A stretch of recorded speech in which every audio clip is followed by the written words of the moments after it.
Hello friends, ഇതുപോലത്തെ flower ബീഡ്സും wire ബോയും അതുപോലെ തന്നെ 2 എൻഡ് ബീഡ്സും കുറച്ച് വൈറ്റ് പേളിൻ്റെ മുത്തുമായിട്ടാണ് ഇന്ന് ബോ ഉണ്ടാക്കുന്നത്. അപ്പോൾ എളുപ്പത്തിന് ഉണ്ടാക്കാൻ പറ്റുന്ന ഒരു ടൈപ്പാണിത്. കുറച്ച് വൈറ്റ് ബീഡ്സ് ഇതുപോലെ ഒരു വശത്തേക്ക് കോർത്ത് കൊടുക്കുന്നുണ്ട്. അപ്പോൾ അത് ഗം യൂസ് ചെയ്ത് ഒട്ടിച്ചും കൊടുക്കണം. വീഡിയോ സ്കിപ്പ് ചെയ്യാതെ കാണാനായിട്ട് നോക്കുക. അപ്പോഴേ ഇതെങ്ങനെയാണ് റെഡിയാക്കി എടുക്കുന്നതെന്ന് ക്ലിയർ ആയിട്ട് മനസ്സിലാവുകയുള്ളൂ.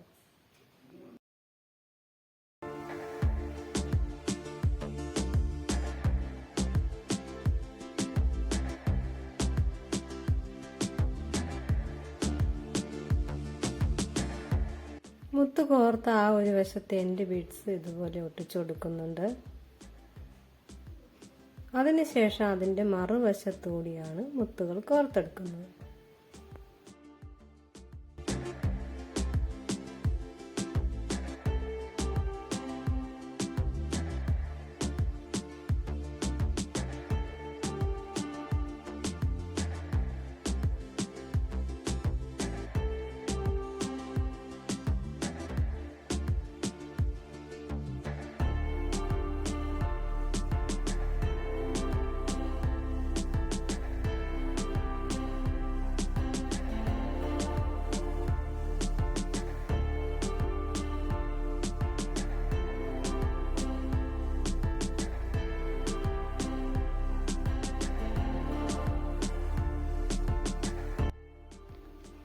മറുവശത്തുകൂടി ഇത്രയും മുത്തുകൾ കോർത്തെടുത്തിട്ടുണ്ട്. ഗം യൂസ് ചെയ്ത് കൊടുക്കുന്നുണ്ട് ഇടയ്ക്കിടയ്ക്ക്. ഇനി കുറച്ച് മുത്തുകളും കൂടെ കോർത്തെടുത്തു.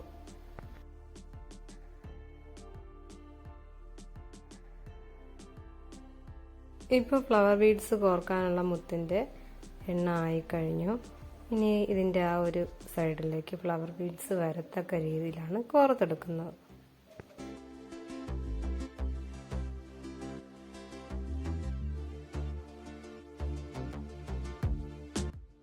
ഈ ഒരു ഫ്ലവർ ബീഡ്സ് ആണ് വെച്ച് കൊടുക്കുന്നത്.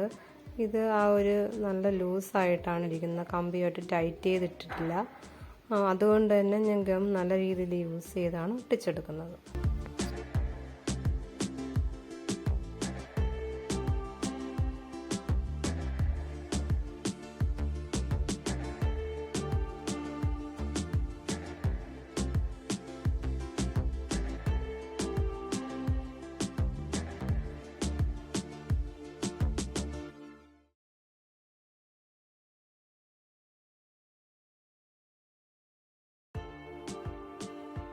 ഈ ഒരു രീതിയിലാണ് ഒട്ടിച്ചെടുക്കുന്നത്.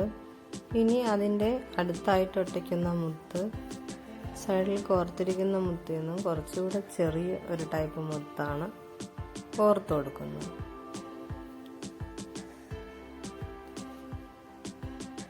അതിൻ്റെ വലിപ്പം ഇങ്ങനെയാണ് വരുന്നത്.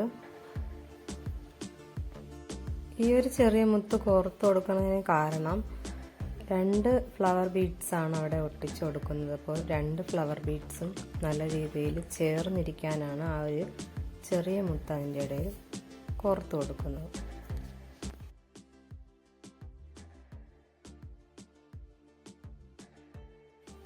ഈ ഒരു ചെറിയ ബീഡ്സ് കോർത്തതിന് ശേഷം സാധാരണ ആ സൈഡിൽ കോർത്തിരിക്കുന്ന അതേ വലിപ്പത്തിലുള്ള മുത്തുകൾ തന്നെ കോർത്ത് കൊടുക്കുന്നുണ്ട്.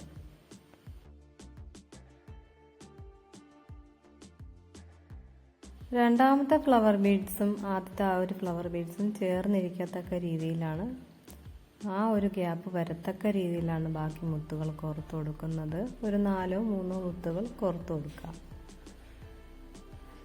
കോർത്തതിന് ശേഷം ഒന്ന് നോക്കുക, അതായത് ഇതുപോലെ ഒന്ന് ചേർത്ത് വെച്ച് നോക്കുക. അത് ടൈറ്റായി ഇരിക്കുന്നുണ്ടോ, അത് ചേർന്നാണോ ഇരിക്കുന്നതെന്ന് മാത്രം ശ്രദ്ധിച്ചാൽ മതിയാകും.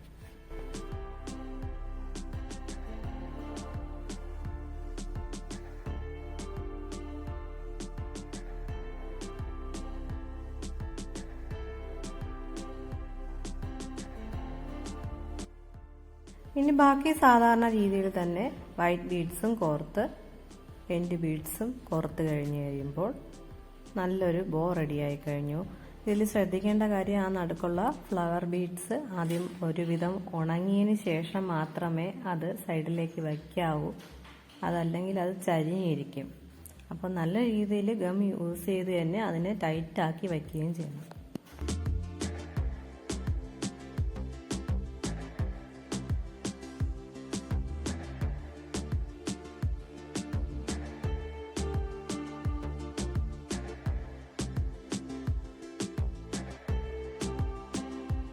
ഈ ഒരു വീഡിയോ ഇഷ്ടപ്പെട്ടിട്ടുണ്ടെങ്കിൽ ലൈക്ക് ചെയ്യാനും സബ് ചെയ്യാനും മറക്കരുത്.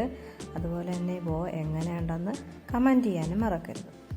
ഇതുപോലെയാണ് ഫൈനൽ ലുക്ക് കിട്ടുന്നത്. ഞാൻ ഇതുപോലത്തെ 2 ബോയാണ് റെഡിയാക്കിയെടുത്തത്.